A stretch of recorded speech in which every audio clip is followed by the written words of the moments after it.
When he ignores you, something inside you contracts. The silence doesn't simply echo, it shouts. It twists itself around your thoughts and begins to question everything you're worth, your beauty, your place in his heart. The mind rushes to fill the emptiness with stories, assumptions, fears. But what if this silence is not a rejection, but a hidden, trembling confession of love? What if he disappears, not because he doesn't feel deeply, but because he feels far too much? In the spiritual and psychological space Carl Jung invites us into, things are rarely what they seem on the surface. The silence of a man in love may not be coldness, it may be a spiritual crisis. Comment, I deserve a conscious love, below, if you believe this truth. Love, especially when it reaches the soul, doesn't just comfort, it awakens. And that awakening can feel like terror to someone who has never known how to live in their heart. Jung explained that the psyche projects parts of itself onto others, especially in romantic love. For a man, the anima, the inner feminine, gets projected onto the woman he loves. She becomes the living symbol of all he yearns for and all he has denied in himself. But this projection is not sustainable forever. The woman is human. She cannot embody a myth, and when the illusion begins to shatter, it triggers a collapse within him. He doesn't know what he's seeing anymore, her or the broken pieces of his own unconscious hopes. So he retreats, he goes silent, not to harm you but to protect the fragile image of himself that he no longer understands. Jung called this the process of individuation, the sacred, often painful journey of becoming whole. Love activates that path. True love doesn't let him hide from himself anymore, and that's terrifying. In his eyes, you've become too powerful, not because you did something wrong, but because you awakened what has been sleeping inside of him for too long. Vulnerability, fear, longing, and the deep ache of the unhealed child.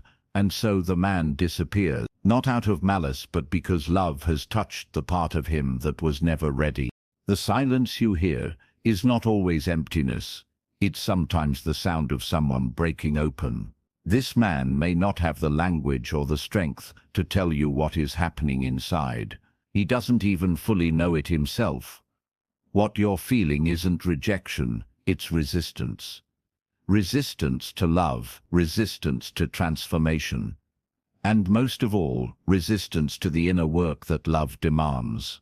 In this sacred moment, you stand at the threshold of two choices: to chase his disappearing figure into the shadows, or to turn inward and begin a journey of your own.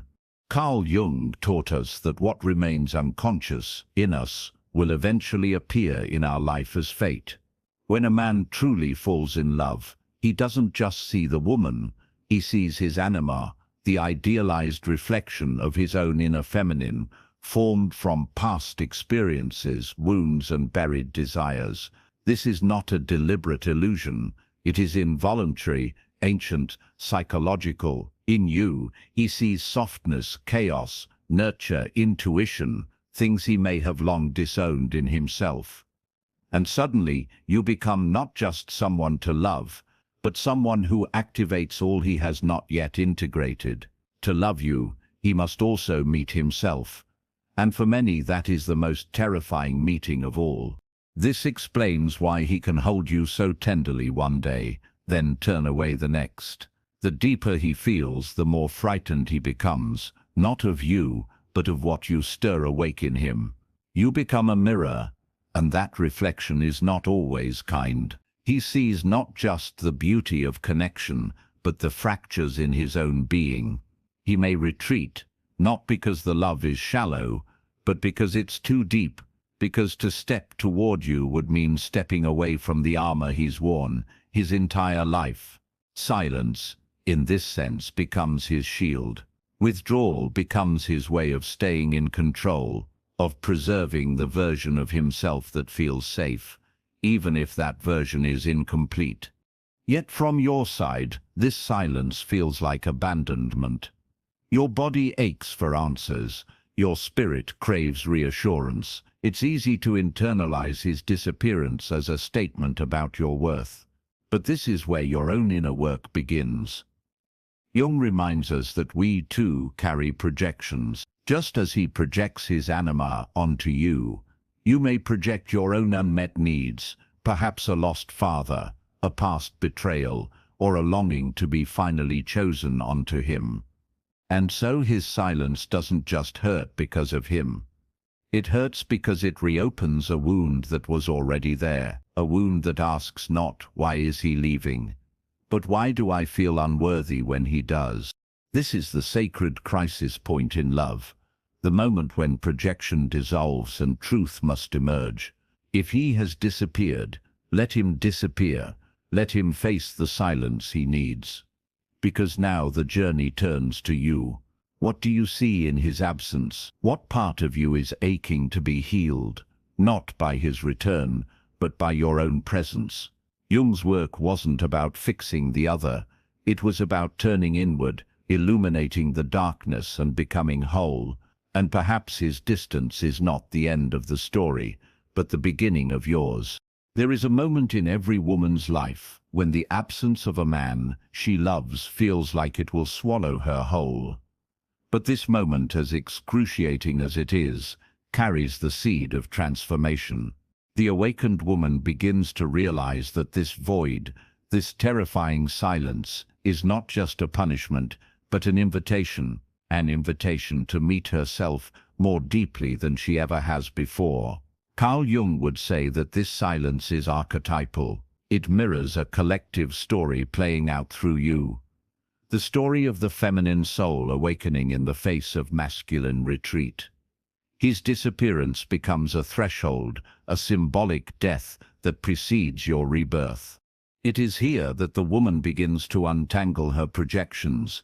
She asks herself, what was I hoping he would give me that I haven't given myself?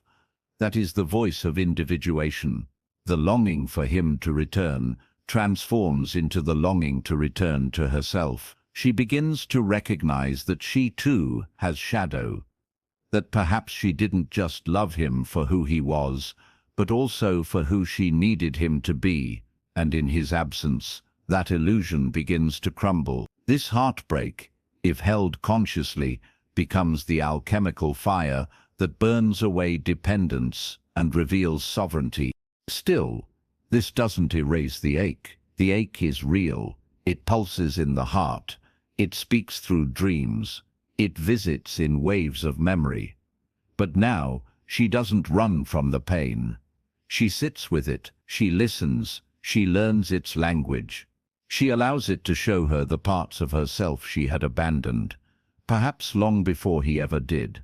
Jung taught that the unconscious seeks integration. And so this silence, though agonizing, is also sacred. It carves out space for clarity. In it, the woman begins to distinguish between true connection and emotional entanglement, between soul bond and soul loss. When she rises from this place, not hardened, but softened by truth, something shifts. She no longer begs for crumbs of attention. She no longer fears the quiet. Instead, she walks forward with a deeper wisdom in her bones. The kind of wisdom that doesn't chase love but attracts it. The kind that doesn't grasp but radiates. She becomes the woman who no longer waits for his return to feel complete, because she has already returned to herself. The man who withdraws after loving you is not always fleeing from you. He is often fleeing from the parts of himself he doesn't understand. In Jungian psychology, this is the shadow, the hidden self, the one buried beneath masks of strength, control, and emotional distance. When a man falls into deep, vulnerable love, he does not only encounter the other, he encounters the unfamiliar landscape within himself. Your presence calls forth his anima, the tender and intuitive force within him that was long ago silenced or exiled. You are not just a woman to him. You become a symbol, a mirror, a spiritual echo of everything he thought he had lost or denied. To look at you is to look at himself, and that is precisely why it's so overwhelming. In loving you, He confronts emotions he's spent a lifetime avoiding. Fear of inadequacy, fear of intimacy, fear of losing control. He might not have the emotional capacity or language to process this emergence, and so he disappears, not out of apathy, but out of psychic overload. And yet this withdrawal is not a final sentence. It is a stage, one that many men must pass through before they can return, not just to you but to themselves. But the return is not guaranteed. It depends on whether he chooses to face the storm within or hide behind the wall of his defenses. This is why your role is not to chase him into that shadow. The moment you try to drag him out, you will lose yourself in his confusion. And worse, you will confirm to him that love demands the very loss of self he fears most. Instead, your work is to hold your own center, to become a sanctuary within your own soul. Jung's path of individuation requires that we stop clinging to others as our salvation and begin reclaiming the exiled parts of ourselves. You cannot force someone to integrate their shadow, but you can choose to integrate your own. And when you do, something powerful happens. You stop responding to abandonment with panic. You stop interpreting silence as a threat. You begin to understand that each person is on a journey, and their journey does not always align with yours in the way you imagined. You begin to love from wholeness, not from lack. You become a living embodiment of the conscious feminine, anchored, intuitive and untangled from the illusions of romantic fantasy. And from this place, you don't just attract love, you elevate it. To understand the disappearing man is to understand the crisis of masculine identity. So many men were raised to disconnect from the emotional body, to prioritize logic over feeling, strength over softness, dominance over vulnerability. Jung referred to this as an over-identification with the persona, the mask one wears, to survive in society. Beneath that mask, however, lies the true self. A self that aches to be seen, to be loved, to be healed. But the moment love threatens to expose what's underneath, the man often retreats, because to drop the mask would mean confronting years, sometimes lifetimes of pain that he never knew how to hold. So, when you offer him love that is deep, real, raw, it both nourishes and terrifies him. You are not the problem. But you are the trigger. You stir something ancient, the wound, the memory, the softness that was punished or ridiculed. He sees in you not just a partner, but a portal, a doorway to everything he's locked away. This is why he may vanish when the bond grows stronger. It is not because the love is weak. It is because the love is holy, and anything holy demands transformation. A transformation he may not feel ready for. But here is the truth many women must face. Your love cannot fix him. Your light cannot integrate his darkness. He must choose to do that sacred work himself, and you must choose not to dim your light in hopes that he stays. Jung said that wholeness, not perfection, is the goal, and wholeness comes when we stop betraying our inner truth to maintain a connection that asks us to shrink. His silence is not a call for you to become smaller, quieter, more agreeable. It is a signpost that he is in conflict, and your role is not to rescue him from it, but to refuse to drown in it. This refusal is not abandonment. It is a declaration of self-respect.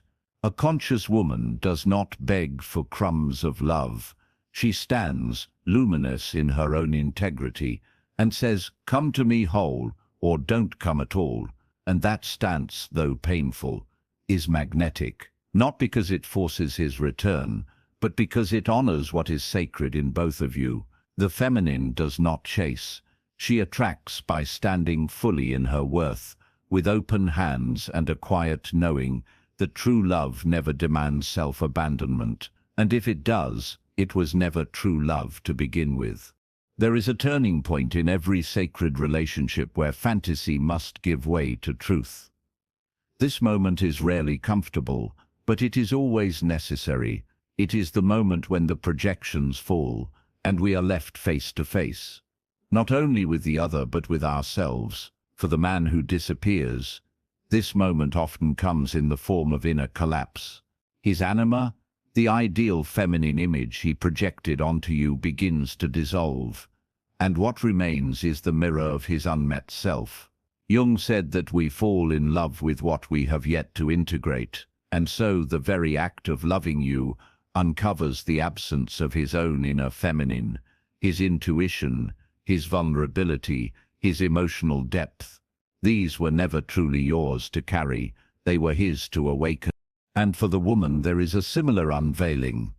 She may realize she did not fall in love only with him, but with what he represented. Maybe it was protection, maybe it was validation, maybe it was a promise of home. When he disappears, that illusion cracks, and the wound beneath is exposed. The temptation is to blame, to call him emotionally unavailable, immature, or broken. But to remain in blame is to remain disempowered. Conscious love invites you to look deeper. What did his silence stir within you? What childhood echo did it awaken? What shadow part of you now calls for light? This is the moment when heartbreak becomes initiation. The soul does not bring these connections into our lives to punish us. It brings them to awaken us. His absence becomes the pressure that births your deeper self. His silence becomes the echo that draws you back to your own voice. This is not the romantic narrative we are taught, but it is the narrative of growth, of soul evolution. Jung's path is not the path of comfort, it is the path of consciousness. And consciousness asks that we honor every ending, every absence, every ache, not as evidence of failure, but as the raw material of transformation. Even love that doesn't last can be the most sacred teacher. So, let him go, not with resentment, but with reverence. Let him walk his path, even if that path never circles back to yours. You are not here to carry the weight of another's awakening. You are here to become so whole within yourself that anyone who enters your life must meet you in that fullness or fall away with grace. The awakened woman understands this. She grieves, yes, but she also grows. She learns to hold paradox, to miss someone and still honor her own becoming, to remember the love without denying the lesson. And in doing so, she becomes not just a woman who was left, but a woman who chose herself. There is a quiet power in the woman who no longer chases closure, who no longer begs to be seen, who no longer defines her worth through the presence or absence of another. When he disappears, even if he once loved you with all the fire in his soul, she does not collapse. She reflects, she breathes. She listens to what this absence reveals within her. Carl Jung said, "Your vision will become clear only when you look into your heart. Who looks outside dreams, who looks inside awakes." This disappearance then becomes a mirror forcing you to awaken, not to him, but to yourself. Let this be your moment of becoming. The silence that once tormented you now becomes your sanctuary. You realize, if he truly loves you, he must first learn to love himself. And if that journey requires distance, solitude, even exile, then so be it. You are not here to interrupt someone else's soul contract with life. You are here to honor your own. This is the essence of conscious love, not possession, not proof, but presence. To say, I love you enough to release you, and I love myself enough not to wait. Still, it hurts. Of course it does. The heart was made to feel, and in this grief there is sacredness. This pain, too, is part of your individuation, the sacred unfolding of your deeper self. You are meeting the woman beneath the longing. You are tending to the wound that existed before he ever touched it. And slowly, the ache becomes wisdom. The loneliness becomes power. The waiting becomes returning to your breath, your truth, your path. Jung's work reminds us that no one is coming to complete us. They are only ever arriving to reflect what we are ready to meet within. So if he vanished, Maybe you were meant to find what only silence could reveal. And now, here you are, reading the final words of a truth you always sensed, but maybe never named. If he disappeared after loving you, he was not erasing the love. He was confronting the cost of it. And if you've made it this far, drop a 100 in the comments. It shows you are part of the 1% that's improving every single day. You are not broken. You are awakening. And what's meant for you will never need to disappear to be real. It will arrive, stay, and match the depth you've cultivated in yourself.